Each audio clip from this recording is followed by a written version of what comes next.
Hello বন্ধুরা, আপনারা কি জানেন বাংলাদেশ যদি ঘুষ দুর্নীতিবাজ ও চাঁদাবাজ মুক্ত হয় তাহলে দেশটা কোথায় পৌঁছাবে? আমরা তখন কিন্তু ইউরোপ আমেরিকার স্টাইলে জীবনযাপন করতে পারবো। কারণ ঘুষ দুর্নীতিমুক্ত সমাজ প্রতিষ্ঠা হলে মানুষের মধ্যে ভেদাভেদ, উঁচু নিচু ধনী গরিব ভেদাভেদ অনেকটাই কমে আসবে।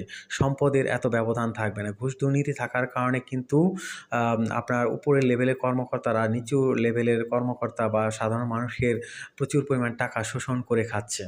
এবং যার কারণে কিন্তু অনেক উচ্চ এবং উচ্চবিত্ত নিম্নবিত্তের ভেদাভেদ তৈরি হয়েছে। এটা থাকবে না তখন এবং দেখা যাবে সম্পদের সুষম বন্টন হবে। ঘুষ দুর্নীতিমুক্ত হলে আপনার বিপুল পরিমাণ রাজস্ব ইনকাম ট্যাক্স কিন্তু রাষ্ট্রীয় কোষাগারে জমা হবে। তা থেকে সরকার কিন্তু সুষম বন্টন করতে পারবে সম্পদের, অর্থের।